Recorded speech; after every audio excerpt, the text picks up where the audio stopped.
Good morning, hockey fans. This is Stephen Heisler with HeisHockey.com, the Victorious Hockey Company, and the Junior Hockey Discussion Group on Facebook. This is your Junior Hockey Morning Show. Today is Monday, March 13th, 2023. You can find us on the World Sports Broadcasting Network, WSBN.TV, Facebook, YouTube, Twitter, in your living room, on your phone, in your car.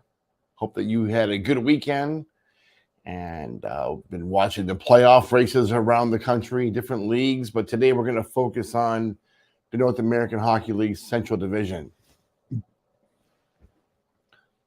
Year after year, the NAHL Central Division manages to make a case for itself as the best developmental opportunity within the league. The 2023 season has proven to be one of the most competitive ever.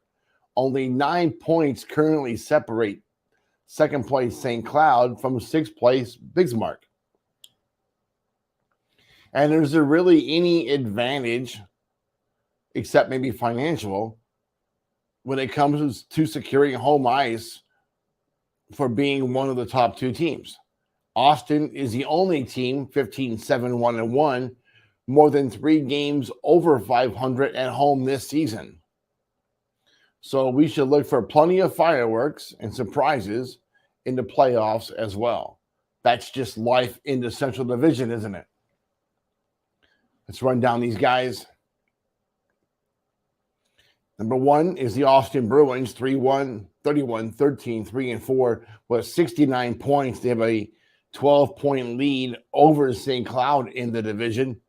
Steve Howard's Bruins now have a 12-point hold on the division's top seed, with just 9 games remaining in the regular season. That's astonishing considering that Austin has split 7 of the last 8 series played.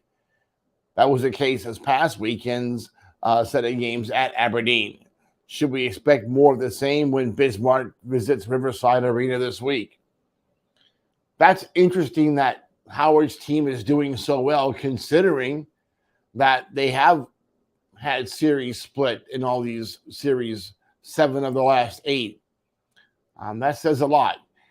They had a really fast start earlier in the season, but in this division, here's your perfect example. Anything can happen on any given night. You have to bring your A game every single night in this group here. Number 2, St. Cloud Norsemen, 25-19, 3-4, 57 points. Corey Milne and the Norsemen held Bismarck to a single goal in 2 games while sweeping the visiting Bobcats. 5-3-1-1 in the last 10 games. St. Cloud is trying to hold off a red-hot North Iowa group that's gunning for the second seed. The Norsemen visit Minot this weekend and can't afford to lose any ground. Corey Milne's back on the bench, keeping us cool, and this team looks good. The problem is North Iowa's playing a little bit better. They're, a game ahead of St. Cloud in the last 10 games. The Norsemen cannot afford to give up any more ground and must hold court or hold the serve here going into the last 10 games of the year. This division's crazy. St. Cloud can still find themselves in last place if they're not careful. Can't let up now. Can't take your foot off the gas pedal. You have to go to Minot and take care of business, and that won't be an easy task. Speaking of the North Iowa Bulls, number 3, 26-21, 2-1, 55 points. Todd Sandin's Bulls are stampeding at just the right time with 6 wins in the last 7 games after the weekend road sweep at Minot. North Iowa has a chance to put a bit of space between themselves and Aberdeen when the Wings visit Mason City Arena this weekend. That's going to be an epic series. Both teams are tied at 55 points for 3rd and 4th place. Minot's 5 points behind them. This is the one right now. This series is very important, and it's not going to be easy for either team to come out of that series with an advantage. Speaking of Aberdeen, the Wings are 25-23-2. 55 points. Scott Langer's Wings have a 5-point cushion between themselves and Minot in the battle for 2nd, 3rd, and 4th playoff seats in the division. The weekend home split with Austin was all but predictable. Two great coaches, leaving us all excited about the weekend's trip to North Iowa. Again, if I had to put Scott Langer and Todd Sandin in a room and guess who was going to win, I'm going to pick Scott Langer every single time. He just has the experience. But this series is going to be in Mason City. The Bulls are tough to beat there, and it'll be a challenge for the Wings to come out of there with a pair of wins.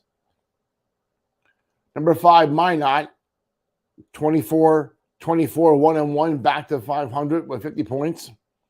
Cody Campbell's Monotauros are back to 500 after getting swept at home by North Iowa.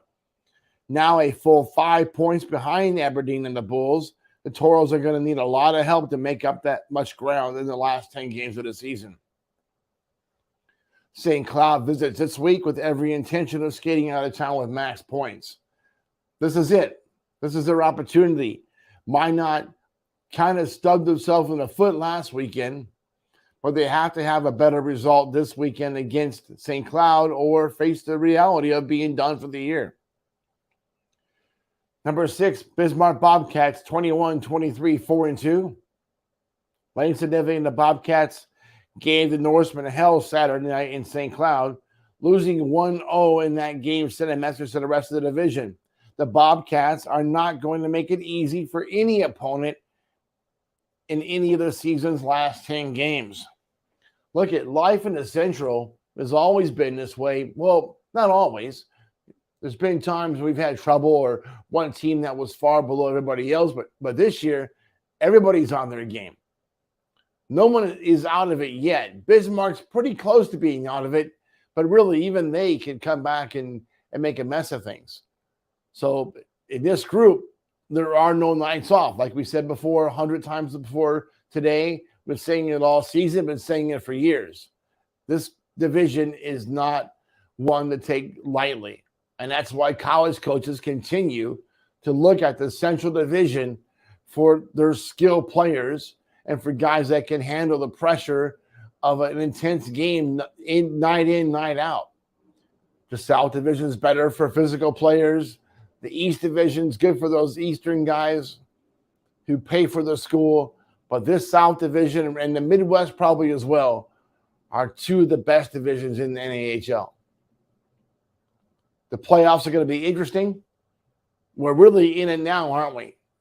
Every game is a playoff game from here on out for a lot of these teams, especially in this Central Division. That's it for today, folks. We hope that you enjoy your morning coffee.